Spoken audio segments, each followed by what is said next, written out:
முன்னாள் ராஜாங்க அமைச்சரும் தமிழ் மக்கள் விடுதலை புலிகள் கட்சியின் தலைவருமான சுவேசதுரை சந்திரகாந்தனுடைய உண்ணாவிரத போராட்டத்துக்கு வலு சேர்க்கும் முகமாக இன்று காலை மட்டக்களப்பு காந்தி பூங்கா முன்பாக அடையாள சத்தியாகிரக போராட்டம் இடம்பெற்றது. இதன்போது அங்கு கூடியவர்கள் பல்வேறு கருத்துக்களை தெரிவித்தனர். தமிழ் மக்கள் விடுதலை புலிகள் கட்சியினுடைய பிரதேசபை உறுப்பினர்களால் ஒழுங்குபடுத்தப்பட்ட ஒரு அடையாள உண்ணா நோன்பினை நாங்கள் இன்று மட்டக்களப்பு காந்தி பார்க்கிலே மேற்கொண்டிருக்கின்றோம். ஒரு வருடத்துக்கு முன்பாக குற்றத்தடுப்பு பிரிவினரால் கைது செய்யப்பட்டு எந்த விதமான குற்றங்களும் நிரூபிக்கப்படாத நிலையிலே எங்களுடைய கட்சியினுடைய தலைவர் சிவ சந்திரகாந்தன் அவர்கள் நீதிமன்றிலே முன்னிலைப்படுத்தப்பட்டார். முன்னிலைப்படுத்தப்பட்ட பொழுது நீதித்துறையினால் அவரை சிறைச்சாலையிலே விளக்கமறியலில் வைக்குமாறு உத்தரவிடப்பட்டது. அதற்கமைய அவர் முதலாவதிலே மகசின் சிறைச்சாலையிலே அடைக்கப்பட்டார். அதுக்கு பிறகு கண்டி போகம்பரை சிறைச்சாலையிலே அவர் தடுத்து வைக்கப்பட்டார். தற்பொழுது வெளிச்சறை சிறைச்சாலையிலே ஒரு சாதாரண கைதிகளுக்கு வழங்கப்படாத ஒரு பெருங்குற்றங்களை இழைத்த குற்றவாளிகளுக்கு வழங்கப்படுகின்ற அந்த சிறைக்கூடத்திலே அவர் அடைக்கப்பட்டிருக்கின்றார். அந்த விடயங்களை சுட்டிக்காட்டி எங்களுடைய கௌரவ தலைவர் கடந்த 5-6 நாட்களாக உணவு தவிப்பினை மேற்கொண்டு தன்னுடைய உடல்நிலை நலிவுற்ற நிலையில் வெளிச்சறை வைத்தியசாலையிலே அவர் சிகிச்சை பெற்று வருவதாக நாங்கள் அறிகின்றோம். இன்றும் கூட அவர் உண்ணா நோன்பினை கடைபிடித்திருக்கின்றார். எனவே நாங்கள் சட்டம் தன் கடமையை செய்ய வேண்டும். இந்த நாட்டினுடைய சட்டத்தை நாங்கள் மதிக்கின்றோம். இந்த அரசாங்கத்தினுடைய கௌரவமான அத்தனை செயற்பாடுகளையும் தமிழ் மக்கள் விடுதலை புலிகள் கட்சியாக நாங்கள் கௌரவத்தோடு மதிக்கின்ற அதே நேரம் சாதாரண கைதிகளுக்கு வழங்கப்படக்கூடிய எந்த விதமான குற்றச்சாட்டுகளும் நிரூபிக்கப்படாமல் இருக்கின்ற எங்களுடைய கட்சியினுடைய கௌரவ தலைவருக்கு ஒரு சாதாரண கைதிக்கு வழங்கப்படக்கூடிய அத்தனை விடயங்களையும் சிறைச்சாலை நிர்வாகம் செய்ய வேண்டும் என இந்த நேரத்திலே மட்டக்களப்பு மக்களாகி நாங்கள் வேண்டிக் கொள்வதோடு கடந்த காலங்களிலே ஆட்சி அதிகாரத்தில் இருந்த அரசாங்கங்களோடு முதலமைச்சராக இந்த மண்ணினுடைய பிரதி அமைச்சராக ராஜாங்க அமைச்சராக இருந்து பல்வேறு கணிசமான அபிவிருத்தி பணிகளை இந்த மக்களுக்காக ஆற்றிய ஒரு கட்சி தலைவர் என்ற அடிப்படையிலும் அண்மையிலே நடைபெற்ற உள்ளாட்சி தேர்தலில் 40,000க்கு மேற்பட்ட வாக்குகளை பெற்று கிட்டத்தட்ட 39 உறுப்பினர்களை பெற்ற ஒரு கட்சி என்ற அடிப்படையிலும் இந்த தமிழ் மக்கள் விடுதலை புலிகள் கட்சியையும் அவருடைய கௌரவ தலைமை சிவ சந்திரகாந்தன் அவர்களையும் இந்த மக்கள் மட்டக்களப்பு மக்கள் ஏற்றிருக்கின்றார்கள் என்ற செய்தி இந்த உலகுக்கு வெளிப்படுகின்றது. ஆகவே எங்களுடைய தலைவர் அவர் தவறிழைத்திருந்தால் அது நீதியின் பக்கம் சரியாக விசாரிக்கப்பட்டவருக்கான தண்டனை வழங்கப்பட வேண்டும் என்பதில் நாங்கள் இந்த மாற்று கருத்துக்கும் சொல்வதற்கில்லை. ஆனால் எந்த விதமான ஒரு வருட விசாரணைக்கு பின்னும் எந்த விதமான குற்றச்சாட்டுகள் நிரூபிக்கப்படாமல் எங்களுடைய தலைவர் சாதாரண ஒரு கைதிக்கு வழங்கப்படுகின்ற அந்த சலுகை கூட வழங்கப்படாமல் தடுத்து வைக்கப்பட்டிருப்பது என்பது மட்டக்களப்பு மக்களாகி எங்களுக்கும் கட்சியினுடைய உறுப்பினர்களாகி எங்களுக்கு மிக வேதனை அளிப்பதோடு இந்த நேரத்திலே நாங்கள் மிக வினயமாக வேண்டிக் கொள்கின்றோம். எங்களுடைய சிவ சந்திரகாந்தன் அவர்கள் உணவு தவிப்பினை மேற்கொண்டு வைத்தியசாலையில் இருக்கின்றார் என்ற செய்தியை நாங்கள் ஊடகங்கள் வாயிலாக அறிகின்றோம்.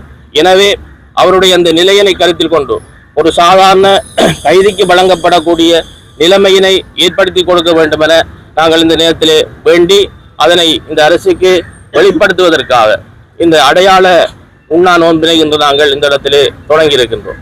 சந்திராந்தனி சகோதரி சுகந்தி பாலச்சந்திரன். நான் என்னென்று சொன்னால் இந்த நாட்டு ஜனாதிபதிக்கு ஒரு உருக்கமான வேண்டுகோள் ஒன்றை விடுக்கிறேன். என்னென்று சொன்னா எங்களோட அண்ணா ஆயுத போராட்டத்திலிருந்து அதிலிருந்து மீண்டு ஆயுத போராட்டம் வேணாம் என்று சொல்லி ஜனநாயக நீரோட்டத்தை எங்களை அரசாங்கத்தோட இணைஞ்சு கொண்டவர். இந்த அரசாங்கம் எங்கள் அண்ணாக்கு இப்படியான ஒரு வேலையை செய்து நாங்க சட்டத்துக்கு கட்டுப்பட்டு நாங்க நடக்கிறோம். ஏனென்றா எங்கள் அண்ணா பிழை செய்திருந்தா அந்த பிழைக்குரிய தண்டனையை அரசாங்கம் கொடுங்க, நாங்க கொடுக்க வேணாம் என்று சொல்லல. ஆனா அவர் ஒரு பிழை நிரூபிக்கப்படாத ஒரு ஆளை இவ்வளவு நாளைக்கு ஒரு வருடமாக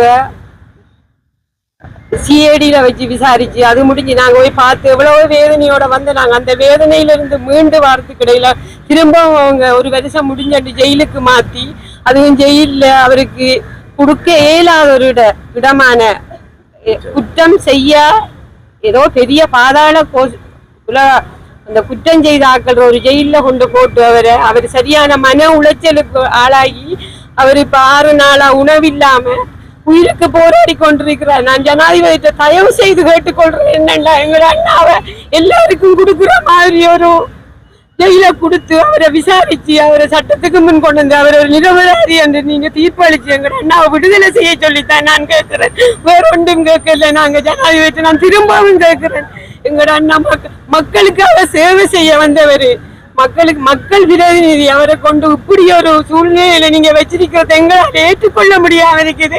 அதனால நான் திரும்ப என்னால கதைக்கல. நான் திரும்பவும் நான் பெஞ்சு கேட்கிறேன் ஜனாதிபதிக்கு ஒரு முடிவெடுங்க. நீங்க எங்களோட அண்ணா ஒரு நல்ல ஒரு சிறைச்சாலைக்கு மாத்தி நீங்க உங்களோட வழக்கை தொடர்ந்து நாங்க சட்டத்தின் முன் கொண்டு வந்து அவரை நல்ல ஒரு தீர்ப்பளிச்சு அவரை விடுதலை செய்யணும் என்று நான் விஜயமாக கேட்டுக்கொள்கிறேன். நன்றி. சபையின் உறுப்பினர், நான் வேண்டிக் கொள்வது என்னவென்றால், நாங்கள் அனைவரும் இன்று உள்ளூராட்சி மன்ற சபை சார்பாக தமிழ் மக்கள் விடுதலை புலிகள் கட்சியின் சார்பாக இந்த உண்ணா நோம்பினை நோக்குவதற்கான காரணம், சந்திரகாந்தன் அவர்கள் பிழை செய்தாரோ பிழை செய்யவில்லையோ அது எங்களுக்கு தெரியாது. குற்றம் நிரூபிக்கப்படாமல் அவர் 1 வருட காலமாக தடுப்பு காவலில் வைக்கப்பட்டிருந்தார். தற்போது சிறை கைதியாக மாறி மாறி ஒவ்வொரு சிறைக்கும் மாற்றி செல்லும் போது அவர் மன உளைச்சலுக்கு உள்ளாகுவது மட்டுமின்றி தனக்கு தேவையான அடிப்படை சகல வசதிகளும் சிறப்பாக கிடைக்கவில்லை என்பது ஊடகங்கள் வாயிலாக எங்களுக்கு கேள்வியுற்ற நிலையில் நாங்கள் இந்த உண்ணா நோம்பினை நோக்கின்றோம். கைதிகள் யாவருமே அவர்கள் தண்டனைக்குரியவர்கள் என்று சொல்ல வரவில்லை. குற்றம் இழைக்கப்பட்டிருந்தால் அவர்களுக்குரிய தண்டனை வழங்கப்படத்தான் வேண்டும். அதை நாங்கள் சட்டத்தை மதிக்கின்றோம். இந்த ஜனாதிபதியின் செயற்பாடுகள் அனைத்தையும் நாங்கள் மதிக்கும் ஒரு பட்சத்தில் கைதிகள் என்று சொன்னால் அவர்களும் மனிதர்களே, அவர்களுக்கும் உரிமைகள் இருக்கும். மீறப்படும் பட்சத்தில் நாங்கள் இந்த ஆர்ப்பாட்டத்தினை உண்ணாவிரதத்தினை இன்று மேற்கொண்டோம்.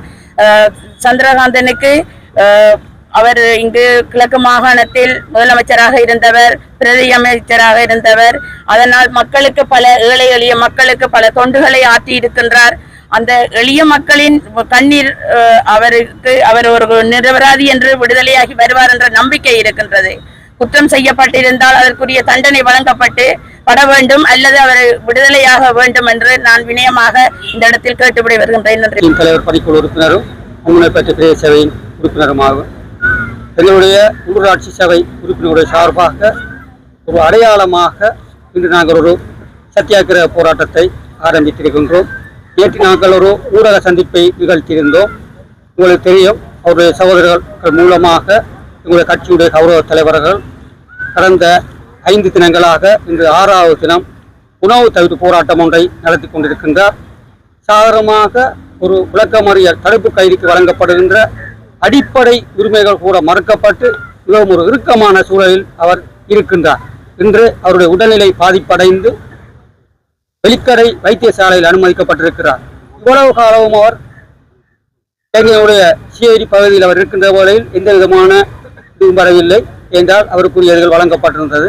இப்பொழுது அதையும் சமாளிக்க முடியாத நிலையில் அது ஒரு அடிப்படை மனித உரிமை மீறல்.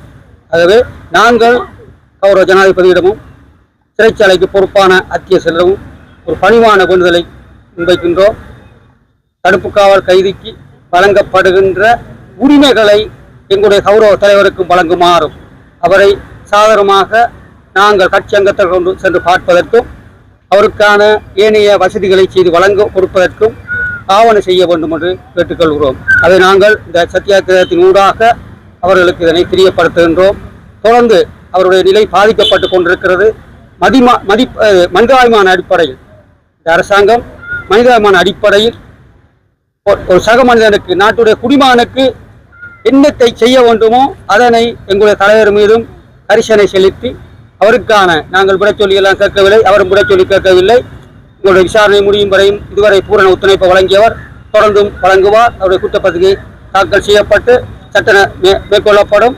அதுவரையும் ஒரு சாதாரண கைதிக்கு தடுப்பு காவல் விளக்கமறியல் கைதிக்கு வழங்கப்படுகின்ற உரிமையை வழங்கி அவர் ஓரளவுக்கு மன நிம்மதியாக சகோதரி கூறினார்.